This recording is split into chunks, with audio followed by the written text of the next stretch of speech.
Welcome back to my YouTube channel. तर आज आपण घेणार आहे राष्ट्रीय आरोग्य कार्यक्रम, त्याची काय अंमलबजावणी। तर हा क्वेश्चन आहे हेल्थ सेंटर मॅनेजमेंटमधला ANM सेकंड इयर। तर याच्यामध्ये जेवढेही कार्यक्रम असतील ते कार्यक्रम म्हणजेच राष्ट्रीय आरोग्य कार्यक्रम याचे सर्वांचे क्वेश्चन हे सर्व कार्यक्रम तुम्हाला पेपरमध्ये येतात 5 मार्क्ससाठी। तसेच चॅनलवरती जर नवीन असाल तर प्लीज आपल्या चॅनलला लगेच सबस्क्राईब करून घ्या, जेणेकरून तुम्हाला पुढच्या व्हिडिओची नोटिफिकेशन ही आधी मिळेल। तर सुरू करूया व्हिडिओला। तर पहिला कार्यक्रम म्हणजेच आपला हिवताप प्रतिरोधक कार्यक्रम, दुसरा आहे कुष्ठरोग निर्मूलन कार्यक्रम, गलगंड नियंत्रण कार्यक्रम व क्षयरोग निर्मूलन कार्यक्रम, अंधत्व नियंत्रण कार्यक्रम। अंधत्व नियंत्रण कार्यक्रम हा तुम्हाला एक पूर्ण क्वेश्चन येतो याच्यामध्ये। तुम्ही पाहू शकता मी जे मागच्या व्हिडिओमध्ये क्वेश्चन पेपर टाकलेले आहे त्या क्वेश्चन पेपरमध्ये अंधत्व हे खूप वेळा येऊन गेलेला आहे। अंधत्व नियंत्रण कार्यक्रम 15 मार्क्ससाठी हा क्वेश्चन आलेला आहे, 15 मार्क्ससाठी।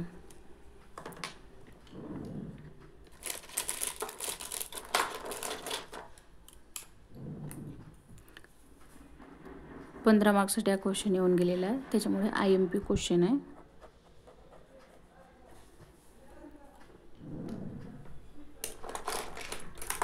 तर इंट्रो बनते बघूया। इंट्रोडक्शन।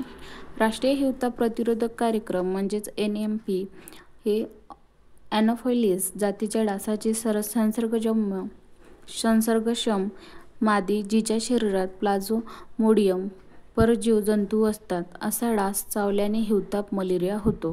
हिव म्हणजेच थंडी वाजून ताप येतो म्हणून यास हिवताप असे म्हणतात। आता हिव म्हणजेच काय तर थंडी, आणि थंडी वाजून काय तो ताप, तर म्हणूनच याला हिवताप असे म्हणतात। तर हा कशामुळे होतो तर एक ॲनोफिलीस जातीचा डास आहे। तर डास म्हणजे त्याची जी मादी जिच्या शरीरात प्लाझ्मोडियमचे परजंतू जीव असतात आणि तो जीव म्हणजेच तो डास चावल्याने मलेरिया हा आजार होतो। तर मलेरिया झाल्यानंतर ते भारताची एक सर्वात मोठी समस्या आहे।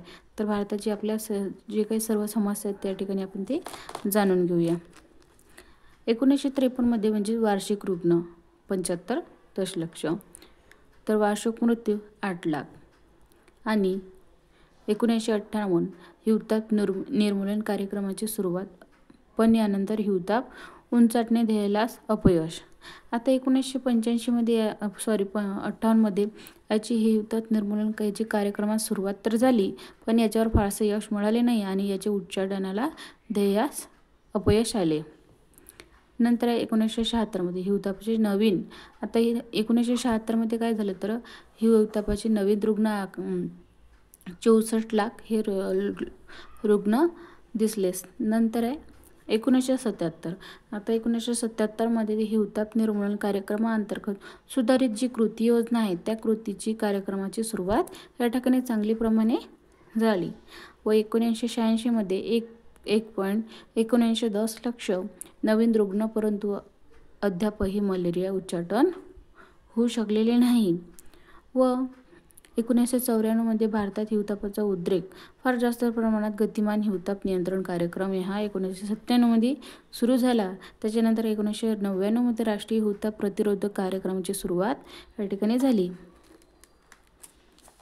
आता याची काही कारणे आहेत हिवतापाची। तर पहिलं कारण म्हणजे कीटक। आता कीटकनाशकांना दाद न होणारे डास। आता कीटकनाशक मारूनही त्यांना दाद न होणारे जे डास असतात त्याचं हे पहिलं कारण आहे। दुसरं कारण म्हणजे औषधांना दाद न होणारे प्लाझ्मोडियम जंतू, तर त्याच्यावर औषधाचं त्याच्यावर काही त्यांच्यावर फरक पडत नाही। त्याच्यानंतर आहे तिसरं कारण म्हणजे DT फवारणीला जनतेचा नकार। आता DT जी फवारणी असते म्हणजे त्याला जनतेचा नकार ही एक कारण आहे की ते हिवतापाला बळी पडतात। दुसरे कारण म्हणजे शिथिल प्रशासकीय व तांत्रिक यंत्रणा, शिथिल आणि प्रशासकीय तांत्रिक यंत्रणा. त्याच्यानंतर आहे राष्ट्रीय हिवताप प्रतिरोधक कार्यक्रमाची उद्दिष्ट. आता राष्ट्रीय हिवताप प्रतिरोधक कार्यक्रमाची जी उद्दिष्ट आहे ती 3 प्रकारचे उद्दिष्ट आहेत. पहिलं उद्दिष्ट म्हणजे हिवतापामुळे होणारे मृत्यू टाळणे. आता पहिलं उद्दिष्ट काय तर सर्वप्रथम हिवतापामुळे जे होणारे मृत्यू आहेत ते त्याचा उद्देश आपला सर्वात पहिलं म्हणजे ते टाळायला हवे. दुसरं म्हणजेच आजाराची कालावधी कमी असणे आणि या आजाराची कालावधीही कमी असते. आणि तिसरं म्हणजे कृषी उद्योग क्षेत्रात हा कार्यक्रम जोमाने राबवणे. आणि सर्वात प्रथम जे कृषी उद्योग क्षेत्र आहेत त्या कृषी उद्योग क्षेत्रामध्ये हा कार्यक्रम जोमाने राबवणे. आता कृतीक्रमाचे जे घटक आहेत ते घटक याच्यावर काय संरक्षण करतात ते पाहू खालीलप्रमाणे. प्रत्यक्ष व अप्रत्यक्ष बहुउद्देशीय आरोग्य सेवक, सेविका, आरोग्य सहाय्यक, पुरुष आणि स्त्री, ताप उपचार केंद्र सेवक, औषधी वितरण केंद्र सेवक, लिंग व स्वयंसेवक, पाडा स्वयंसेवक मार्फत अतिसंवेदनशील गावात आठवडी आणि इतर गावात 15 वाडे संरक्षण करणे. तर संरक्षण कशा प्रकारे होते तर प्रत्यक्ष व अप्रत्यक्ष म्हणजे प्रत्यक्ष पद्धतीने आणि अप्रत्यक्ष पद्धतीने बहुउद्देशीय जे आरोग्य सेवक असतात, सेवक सेविका किंवा आरोग्य सहाय्यक जे पुरुष स्त्री, त्यांनी काय करायला पाहिजे तर ताप उपचार केंद्रक सेवा, औषधी वितरण केंद्र सेवक हे स्वयंसेविकामार्फत अतिवेदनाशाखाली गावात आठवड्यातून किंवा गावातील 15 दिवसातून हे संरक्षण झाले पाहिजे. आता हे कशामध्ये येते तर प्रयोगशाळा. गोळा केलेले रक्त नमुने, आता जे आपण गावातील ब्लड टेस्ट करतो त्याच्यातून गोळा केलेले रक्त नमुने आठवड्यातून 2 वेळा जवळच्या प्रयोगशाळेत पाठवणे. आता आठवड्यातून 2 वेळा रक्त हे जवळच्या शाळेत पाठवणे व 100% दूषित रक्त नमुना 5% अदूषित रक्त नमुन्याची फेरतपासणी करणे. आता 100% दूषित रक्त आहे या ठिकाणी तर त्याच्यामध्ये रक्त नमुना हा 5% अदूषित आहे तर रक्त नमुन्याची फेरतपासणी करणे. नंतर आहे फॅलिस्पेरम, रुग्णाला 2 दिवसाच्या आत व व्हायसल रुग्णाला 7 दिवसाच्या आत समूळ उपचार देणे. आता व्हायसल फेरम जे आहे ते म्हणजे त्या रुग्णाला 2 दिवसाच्या आत हे वायवॉक्स रुग्णाला 7 दिवसाच्या आत समूळ उपचार देणे. अतिसंवेदनशील भागात फॅसिमेरम, रुग्णाच्या तात्काळ निदर्शनासाठी आयसीटी कीटकाचा, आता जो आयसीटी कीटक आहे त्या कीटकाचा पुरवठा करणे. ग्रामीण रुग्णालयात गंभीर व गुंतागुंतीची पीएफ रुग्णाकरिता पॉलिपॅकचा औषध पुरवठा करणे. प्रत्येक गरोदर मातेला प्रतिबंधात्मक उपचार देणे. सीमावर्ती क्षेत्र आणि अतिजोखमीच्या क्षेत्रात पावसाळ्यात सर्व लोकांना प्रतिबंधात्मक उपचार देणे. त्याच्यानंतर आहे कीटकनाशक फवारणी. अतिसंवेदनशील भागात म्हणजे ज्या ठिकाणी अतिसंवेदनशील कीटक आहे त्या ठिकाणी किंवा खूप जास्त प्रमाणे हरळ वगैरे हे गावात दाट अडचण आहे त्या ठिकाणी काय करायचं तर सिनेटिक फायथ्रॉइड गटातील हे कीटकनाशक आहे त्या कीटकनाशकाच्या द्वारे फवारणी करणे. व अळीनाशककारक फवारणी. आता अळीनाशक फवारणी म्हणजे काय, शहरी भागात करणे. कीटकनाशक भारित मच्छरदाणीचे वाटप, डास परात्रकाचा वापर करतात. आता शहरी भागात काय करतात तर भारी भक्कम काय करतात मच्छरदाणीचे वाटप करतात किंवा डास परात्रकाचा वापर करतात. आणि जीवशास्त्रक्रिय उपाययोजना, याच्यावर जीवशास्त्रक्रिय काय उपाययोजना काय तर गप्पी मासे पैदास केंद्र निर्माण करून डासो उत्पत्ती स्थानामध्ये गप्पी मासे सोडणे किंवा गप्पी माशांना कप्पी हे नाव डॉक्टर रॉबर्ट जॉन लेचमर गप्पी यांच्या नावावरूनच पडले आहेत. तर भूगर्भशास्त्रज्ञ होते. प्रथम हा मासा त्रिनिदाद येथील छोट्या तळ्यात पाहिला. तर हा प्रथमतः कुठं पाहिला तर त्रिनिदाद तळ्यात पाहिला.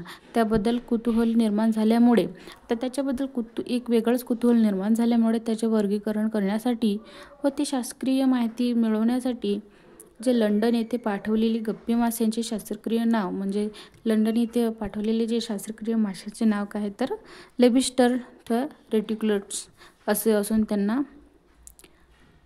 खातात. त्या अळ्यांना ते काय करतात, खातात। आणि असे आढळलेच गप्पी मासे मूळचे अमेरिकेतील न्यू जर्सी येथूनच ते प्रथम आले। त्याच्यानंतर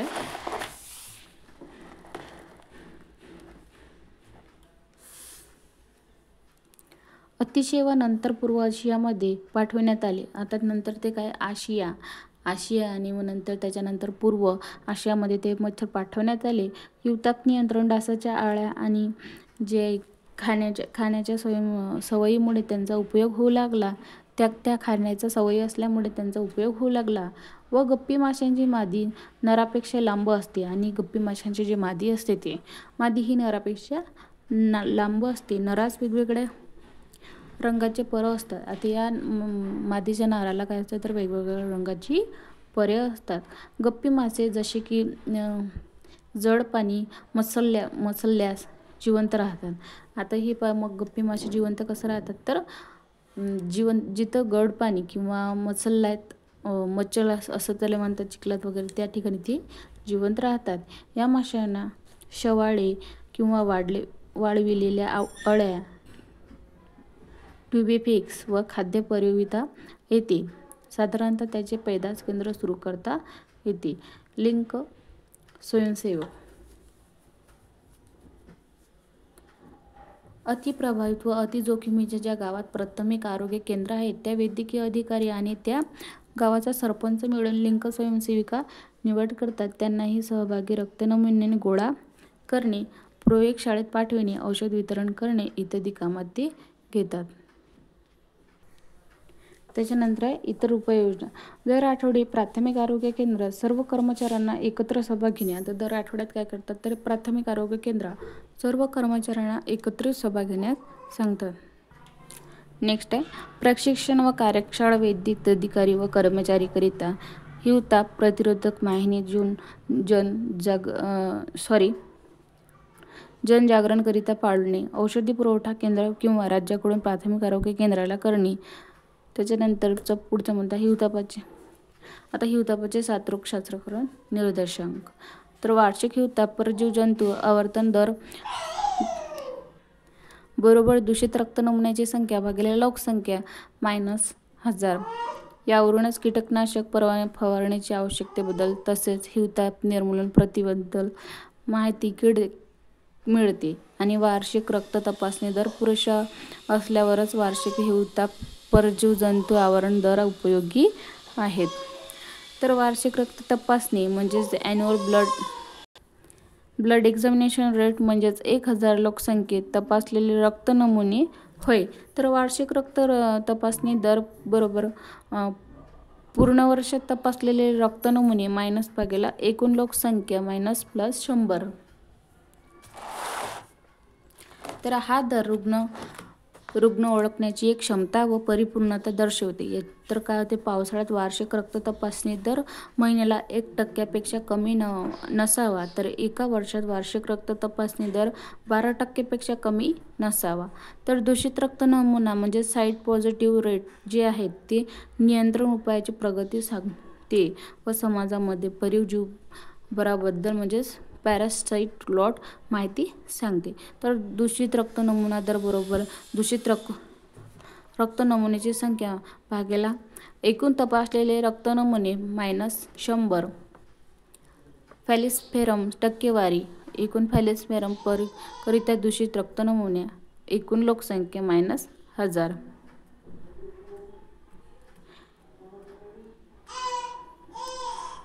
फॅलिस्पेरम दूषित रक्त नमुना दर साईट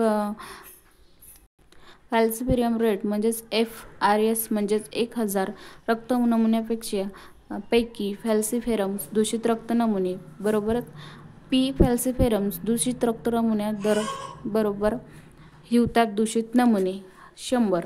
तर हिवतापाचे उद्रेक व साथनिषेक आहेत ते आपण नेक्स्ट व्हिडिओमध्ये घेणार आहेत।